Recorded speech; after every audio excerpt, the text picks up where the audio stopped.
Hi കൂട്ടുകാരെ, പുതിയൊരു വീഡിയോയിലേക്ക് എല്ലാവർക്കും സ്വാഗതം. അങ്ങനെ ഇന്ദ്രൻ പറയാണ്, ഇതിനൊക്കെ കാരണക്കാരൻ ഞാൻ തന്നെയാണ്. എനിക്ക് സ്ഥിരമായിട്ട് ഒരു സ്വഭാവം എന്നിലില്ല. ഞാൻ അങ്ങോട്ടും ഇങ്ങോട്ടും ചാഞ്ചാടി നിൽക്കുന്ന മനസ്സായതുകൊണ്ട് തന്നെയാണ് എനിക്കിങ്ങനെ പ്രശ്നങ്ങൾ വരുന്നത്. ഞാൻ അപ്പം തന്നെ ഷ്യാമിനോട് ഇങ്ങനെയൊക്കെ പറയുകയായിരുന്നെങ്കിൽ എനിക്കിന്ന് ഈ പ്രശ്നം വന്നിരുന്നില്ല എന്ന് പറയാം കേട്ടോ. അപ്പോൾ അത് കേൾക്കുന്നതിനോട് കൂടി ഉടൻ അനുഭവം പറയണ, അല്ല പണത്തിന് എന്താ കാണിച്ചത്, അത് സച്ചി സാറിൻ്റെ അടുത്ത് നിന്നും വാങ്ങിയെന്ന് പറയാം കേട്ടോ. ആരാണത് വാങ്ങിയത്, സത്യനാണെന്ന് ചോദിക്കുമ്പോൾ ഭാനുമ്മ വരുന്നുണ്ട് കേട്ടോ. അത് കേട്ടോടെ തന്നെ അവൻ ആ സമയമാകുമ്പോഴേക്കും എല്ലാവരും പതിവ് പോലെ തന്നെ എൻ്റെ തലയിൽ ചുമതലകൾ അങ്ങ് ഇടുമല്ലോ, അത് തന്നെയാണ് ഇവിടെയും സംഭവിച്ചതെന്ന് പറയണം. പിന്നെ ആരത് ചെയ്തു എന്ന് ഭാനുമ്മ ചോദിക്കുമ്പോൾ സുശീലയാണ് ചെയ്തതെന്ന് പറയണം കേട്ടോ. ഇത് കേൾക്കുന്ന ഭാനുമ്മ, ആ പെണ്ണ് പിള്ള വീണ്ടും നിന്നെ വിറ്റൂലേ എന്ന് പറയണേ. ഇത് കേൾക്കുന്നതിനോട് കൂടി ഇന്ദ്രൻ, അതെന്താ ഭാനുമ്മ അങ്ങനെ പറഞ്ഞത്, അല്ല അവൾ വീണ്ടും നിന്നെ വിറ്റു, ഇനി ഇതിൻ്റെ പിറകിൽ നിനക്ക് എന്താ വരാനിരിക്കുന്നതെന്ന് നീ ചിന്തിച്ചാൽ നിനക്ക് നന്ന്. എന്നാൽ ഞാനൊരു കാര്യം പറയട്ടെ, നിങ്ങൾ രണ്ടുപേരും ഇപ്പോൾ ഡിവേഴ്സ് ആവാൻ നിൽക്കുകയല്ലേ. എന്നാൽ ഈ ഡിവേഴ്സ് എന്ന് പറയുന്ന സംഭവത്തിൽ ഇതിൽ കുരുതിക്ക് കൊടുക്കുന്നത് നിങ്ങളുടെ കുഞ്ഞിനെയാണ്. അപ്പോൾ ഇതെല്ലാം കേട്ട് ചീരു അപ്പുറത്ത് നിൽക്കുന്നുണ്ട് കേട്ടോ. എന്നിട്ട് പറയാണ്, നിങ്ങളുടെ കുഞ്ഞിനെയാണ് കുരുതിക്ക് കൊടുക്കുന്നത്, ആ കുഞ്ഞ് അനാഥനാവാൻ പോവുകയാണ്, രണ്ടുപേരും രണ്ട് വഴിക്കായി കഴിഞ്ഞാൽ അതാണ് ഉണ്ടാവുന്നത് എന്ന് പറഞ്ഞിട്ട് ഭാനുമ്മക്ക് നടക്കുമ്പോൾ അടി പതറുന്നുണ്ട് കേട്ടോ. ഭാനുമ്മ വീഴാൻ പോകുമ്പോൾ ചീരു പിടിക്കുകയാണ്. എന്നാൽ ചീരു ആ വാക്ക് വല്ലാതെ അങ്ങ് ചീരുവിൻ്റെ നെഞ്ചി തറച്ചിരിക്കുന്നു കേട്ടോ. ഇതേ സമയം ഇന്ദ്രൻ്റെ പിന്നീട് നിൽക്കാൻ കഴിയുന്നില്ല, കൂടുതൽ ചായ കുടിക്കാനും കഴിയുന്നില്ല. ഇന്ദ്രൻ അവിടെ നിന്ന് പോവുകയാണ്. എന്നാൽ ഈ സമയം അനുപമയും ഒന്ന് പതറിപ്പോവാണ് കേട്ടോ. പിന്നീട് ഇന്ദ്രൻ അവിടെ നിന്ന് അങ്ങ് നടന്നു പോകുന്നു. എന്നാൽ ഈ സമയം ചീരു ആണെങ്കിലോ അനുപമയോട് എന്തെങ്കിലും വേണമെന്നൊക്കെ ചോദിക്കുന്നുണ്ട്, ഒന്നും വേണ്ട എന്ന് പറയുന്നു കേട്ടോ. പിന്നീടാണെങ്കിലോ ഇങ്ങനെ ഇന്ദുവിനെയും സച്ചി സാറിൻ്റെ കുടുംബത്തെയൊക്കെയാണ് കാണിക്കുന്നത്. അങ്ങനെ ഇന്ദു പറയണ, അച്ഛ ഈ ഗോകുലേട്ടന് ജാമ്യം കിട്ടിയെന്ന് മെയിലൊക്കെ വന്നിട്ടും എന്തുകൊണ്ട് ഗോകുലേട്ടൻ ഇങ്ങോട്ടേക്ക് എത്താത്തത്, ഇനി എന്തെങ്കിലും പ്രശ്നങ്ങൾ ഉണ്ടായിട്ടുണ്ടാവുമോ, ഒരുപക്ഷെ ഇനി ഗോകുലേട്ടൻ ഇറങ്ങിയിട്ടുണ്ടാവില്ലേ എന്നൊക്കെയുള്ള ചോദ്യമാകുമ്പോൾ ഉടൻ തന്നെ പറയാണ് അതുണ്ടാവും, എന്തായാലും നമ്മൾ സമാധാനപ്പെടുക എന്ന് പറയുന്നുണ്ട് കേട്ടോ. അങ്ങനെ ഈ സമയം ഈ വാക്കുകളൊക്കെ അങ്ങ് കേൾക്കുമ്പോൾ വലിയ സമാധാനമൊന്നും ഇന്ദുവിന് ഉണ്ടാവില്ല. അപ്പോൾ ഉടൻ തന്നെ എന്തായാലും ഇന്ന് ഇപ്പോൾ ഇവിടെ ആ സ്ത്രീ വന്നതുകൊണ്ടാണ് എനിക്ക് പോകാൻ പറ്റാഞ്ഞത്. അപ്പോൾ സാവിത്രി പറയാണ്, ആ സ്ത്രീക്ക് മുൻഗണന കൊടുക്കേണ്ട യാതൊരു കാര്യവും ഉണ്ടായിരുന്നില്ലല്ലോ. സുശീല എന്ന് പറയുന്ന സ്ത്രീക്ക് എന്തിനു മുൻഗണന കൊടുക്കണം, അവൾക്ക് കൊടുത്തത് കൊണ്ടല്ലേ നിങ്ങൾ നിങ്ങളുടെ മകനെ വിളിക്കാൻ പോകാതിരുന്നത് എന്നൊക്കെ ഇങ്ങനെ പറയുമ്പോൾ ഉടൻ തന്നെ സച്ചി പറയാണ്, ഇന്ന് ആര് വന്നാലും ഞാൻ എന്തു ചെയ്തു കൊടുക്കും, കാരണം ഇന്ന് എൻ്റെ മകൻ ഇറങ്ങുന്ന ദിവസമാണ്. ഇന്ന് ആരുടെയും ശാപം, ആരുടെയും കണ്ണുനീര് ഇവിടെ വീഴാൻ പാടില്ല. അല്ലാതെ ഇന്ദ്രനെ നന്നാക്കിയതോ ഇന്ദ്രനെ ഉപദേശിച്ചതോ അവനെ സഹായിച്ചതോ അല്ല, ആ സ്ത്രീയോടുള്ള പരിഗണന കാണിച്ചതല്ല. എന്നാൽ നിങ്ങൾ ഒരു കാര്യം ചിന്തിച്ചാൽ നന്ന്, അവരുടെ മനസ്സിലുള്ള ആ ഉള്ളിരിപ്പ് നിങ്ങളൊന്ന് മനസ്സിലാക്കണം, അതും കൂടി മനസ്സിലാക്കി നന്നു. ഇത് അച്ഛനും മകൾക്ക് നന്നായി അറിയില്ല എന്നൊക്കെ ചോദിക്കുമ്പോൾ സച്ചി പറയുന്നുണ്ട്, ഇത് നന്നായി ഞങ്ങൾക്ക് അറിയാമെന്ന്. അപ്പോഴാണ് കേട്ടോ വണ്ടിയുടെ സൗണ്ട് പുറത്ത് നിന്ന് വരുന്നത്. ഇത് കേൾക്കുന്നതിനോട് കൂടി എല്ലാവരും മുറ്റത്തോട്ട് ഓടിച്ചെല്ലണം. അപ്പോൾ സത്യനാണ് വണ്ടിയുടെ ഡോറ് തുറക്കുന്നത് കേട്ടോ. അപ്പോൾ ഇത് കാണുന്ന സത്യനാന്ന് കാണുമ്പോൾ ഇവരെല്ലാവരും ഇങ്ങനെ അമ്പരം നിൽക്കുകയാണ്, ഗോകുലിനെ പ്രതീക്ഷിച്ചോടത്ത് സത്യൻ.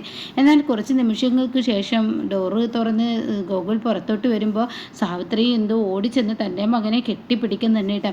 അങ്ങനെ സച്ചി ഇത് കണ്ണ് നിൽക്കുകയാണ്, കണ്ണിങ്ങനെ നിറയുന്നുണ്ട് സച്ചിയുടെ. അപ്പോഴേക്കും സത്യൻ ഇങ്ങനെ കയറാൻ മടിച്ച് നിൽക്കുന്നുണ്ട്. അപ്പോഴേക്കും തൻ്റെ മകനെയും കൊണ്ട് അകത്തോട്ട് എല്ലാവരും പോവാണ്. സത്യനെ ആരും ക്ഷണിക്കുന്നില്ല. അവിടുന്ന് കുറച്ച് നിമിഷങ്ങൾ കഴിഞ്ഞതിന് ശേഷം സത്യൻ അകത്തോട്ട് കയറി വരികയാണ്. ഇതേ സമയം അയ്യോ സത്യം പോയോ എന്ന് ഗോകുലി ചോദിക്കുന്നുണ്ട്. ആ സമയമാണ് എല്ലാവരും സത്യനെ തിരക്കുന്നതായിട്ടാ. അപ്പോൾ ഉടനെ സത്യം പറയണേ, ഞാൻ പോയിട്ടില്ല, ഞാനിവിടെ ഉണ്ടെന്ന് പറയട്ടോ. എന്നാൽ ഈ സമയം എന്തായാലും സത്യേട്ടൻ പോയി വിളിച്ചത് നന്നായി എന്ന് പറയുമ്പോൾ ഉടൻ തന്നെ നീ എന്നെ വിളിക്കാൻ വരണ്ട എന്ന് പറഞ്ഞത് കൊണ്ടാണ് ഞാൻ സത്യനെ വിട്ട, അല്ലായിരുന്നെങ്കിൽ ഞാൻ ഒരിക്കലും സത്യനെ ബുദ്ധിമുട്ടിക്കില്ലായിരുന്നു എന്നൊക്കെ പറയാൻ കേട്ടോ. പിന്നീടാണെങ്കിലോ ഈ വാക്കുകളൊക്കെ കേൾക്കുമ്പോൾ ഉടൻ തന്നെ ഗോകുൽ പറയുന്നുണ്ട്, എന്തായാലും സത്യം വന്നു, അത് മതി, അച്ഛൻ വരണ്ട എന്ന് പറഞ്ഞത് അതിൻ്റേതായ ഒരു കാരണമുണ്ടെന്ന് കൂട്ടിക്കോ, എന്തായാലും സത്യം വന്നല്ലോ, ഞാനങ്ങ് എത്തിയല്ലോ, ഇനി പേടിക്കാനൊന്നുമില്ല എന്ന് പറയുമ്പോൾ സത്യം പറയണേ, ഞാൻ പിന്നെ വരാൻ ഗോകുലെ, എന്തായാലും ഒരു അരമണിക്കൂർ സമയം ഇവനെ ഉപദേശിക്കാനുള്ള ആ ഒരു ഇത് എനിക്ക് ഇവൻ അനുവദിച്ചു തന്നിട്ടുണ്ട് എന്ന് പറയുമ്പോൾ ഗോകുൽ പറയണേ, എൻ്റെ അമ്മ, എൻ്റെ പെങ്ങളെ, എൻ്റെ അച്ഛൻ ഇവരുടെയൊക്കെ ഉപദേശം കഴിഞ്ഞ് നിന്നിലോട്ട് എത്താൻ എനിക്ക് നേരം ഉണ്ടാവുമെന്ന് അറിയില്ല. അപ്പോൾ സത്യം പറയുന്നുണ്ട്, എന്തായാലും ഗോകുല ജാമ്യത്തിൽ ഇറങ്ങിയതാണ്, വല്ലാതെ അങ്ങും പുറത്തിറങ്ങണ്ട, നീ അകത്ത് തന്നെ ഇരുന്നാൽ മതി എന്നൊക്കെ പറഞ്ഞിട്ടാണ് കേട്ടോ പോകുന്നത്. എന്നാൽ ഈ സമയം ഇന്ദുവും അതുപോലെ സാവിത്രിയൊക്കെ ഇഷ്ടപ്പെട്ടത് ഉണ്ടാക്കട്ടെ എന്ന് പറഞ്ഞു പോകുന്നു. സച്ചിയാണെങ്കിലോ സന്തോഷവാനായിരിക്കുന്നു കേട്ടോ. എന്നാൽ ഈ സമയം സോന ഷ്യാമിനെ ഉന്തിത്തള്ളി കൊണ്ടുവരാണ്. എൻ്റെ അമ്മയോട് നന്ദി പറയും, ഇതിന് നന്ദി എന്തായാലും കൊടുക്കാതെ ഇരുന്നാൽ ശരിയാവില്ല, എൻ്റെ അമ്മയോട് നന്ദി പറയും എന്നൊക്കെ പറഞ്ഞിട്ടാണ് കേട്ടോ കൂട്ടിക്കൊണ്ടുവരുന്നത്. അപ്പോൾ സുശീല ചോദിക്കുക, ചോദിക്കുകയാണ് എന്താണ് ഇവിടെ ബഹളം. അതെ ആൻറ്റിയോടൊരു നന്ദി പറയണം എന്ന് പറയാൻ വേണ്ടിയാണ് ഇവളെന്നെ കൂട്ടിക്കൊണ്ടുവരുന്നത്. ആൻറ്റി എന്നെ രക്ഷിച്ചല്ലോ, ഒരു താങ്ക്സ് എന്ന് പറയാം കേട്ടോ. അപ്പോൾ ഇത് കേട്ട ഉടനെ തന്നെ സുശീല പറയണം, വല്ലവർക്കും വേണ്ടി താങ്ക്സ് പറയുന്നത് പോലെ ഒന്നും നീ പറയണ്ട, ഞാൻ പറയുന്നതിനനുസരിച്ച് എനിക്കൊപ്പം നിന്നാൽ മതി. എൻ്റെ മകളെ രക്ഷിക്കുക എന്നുള്ളതായിരുന്നു എൻ്റെ ഉത്തരവാദിത്വം.